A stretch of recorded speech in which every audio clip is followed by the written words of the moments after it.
বন্ধুরা, সবাই কেমন আছেন?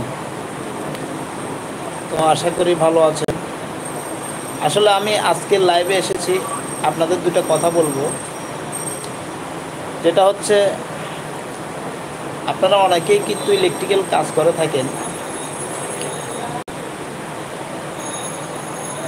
তো সেক্ষেত্রে যারা ইলেকট্রিক্যাল কাজ করে থাকেন, আমি তাদের উদ্দেশ্যে দুটো কথা বলতেছি, খুব মনোযোগ সহকারে শুনবেন।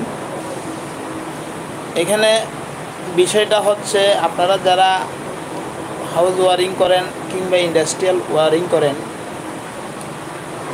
তারা কিন্তু সব জায়গাতে কিন্তু সুইচ বোর্ড লাগিয়ে থাকেন।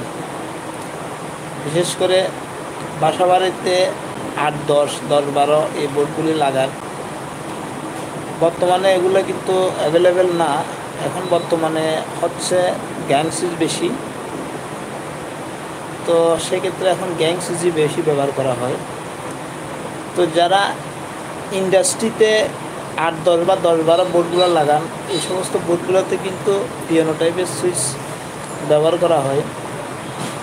তো এখানে অনেকেই কী করেন, ফিউজ লাগান না, মানে কাট আউট ফিউজ যেটা লাগানো থাকে এটা কিন্তু লাগান না। তো আসলে এটা কিন্তু একটা আনসেফটির মধ্যে পড়ে, তার মানে সেফটি প্রোটেক্টর হিসেবে কাজ করে না। তো অবশ্যই আপনারা কাট আউট ফিউজ লাগাবেন। তো আপনারা ইলেকট্রিক্যালে যারা কাজ করেন তাদের একটা বিষয় জানা খুবই প্রয়োজন, আপনারা যতই সেফটি প্রোটেক্টর লাগাইতে পারেন ততই কিন্তু ভালো। তো বিষয়টা আপনারা অবশ্যই এটা মাথায় রাখবেন। যেখানেই কাজ করুন না কেন, আপনারা সেফটি প্রোটেক্টর ডিভাইসগুলো আপনারা মাস্ট বি লাগাবেন।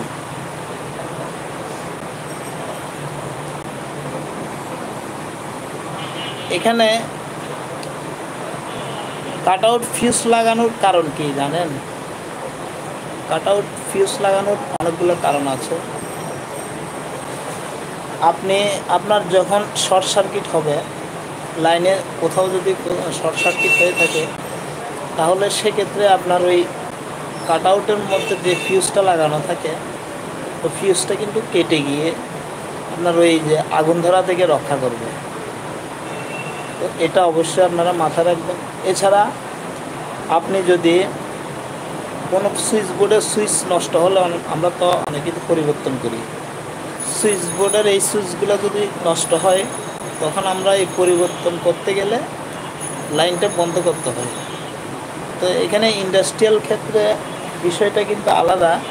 ইন্ডাস্ট্রিয়াল ক্ষেত্রে কি হয় জানেন, ব্রেকার বসানো থাকে এক জায়গায়, ওইখান থেকে আপনার মেইন পাওয়ারটি এসে সুইচ বোর্ড হয়ে ফ্লোরের মধ্যে, কিন্তু যদি 8-10টা রুম থাকে, ওই 8-10টা রুমের মধ্যে কিন্তু যেখানে সুইচ বোর্ড বসানো আছে ওইখানে কিন্তু লুপিং হতে থাকে পাওয়ারটা, মেইন পাওয়ারটা।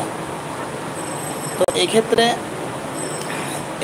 অবশ্যই আপনারা বিষয়টা খেয়াল রাখবেন যে আপনি ফিউজটা যখন সুইচ বোর্ডে যখন কাজ করবেন, তখন আপনি ফিউজ লাগানো থাকলে ফিউজটা খুলে দিয়ে আপনি কাজটা খুব সুন্দরভাবে করতে পারবেন। এতে আপনার অন্যান্য রুমগুলোর মধ্যে যে পাওয়ারটা বন্ধ হবে না, যেহেতু লুপিং করা থাকে, পাওয়ারটা কিন্তু আর বন্ধ হবে না। তো এই জন্য অবশ্যই আপনারা ফিউজটি লাগাবেন। আর আরেকটা বিষয় হচ্ছে ইন্ডিকেটর কিন্তু লাগালে ভালো। তো অনেকেই কিন্তু আবার বাসাবাড়িতে যারা লাগান, তারা কিন্তু পয়সা মানে যেখানে আর্থিক খরচ বেশি হয়, যার কারণে অনেকে মানে কম খরচে সব কিছু শেষ করে ফেলতে চায়। তো এটা আসলে আপনারা এরকম কখনো মাথায় আনবেন না, আপনার সেফটি আপনি বজায় রাখবেন।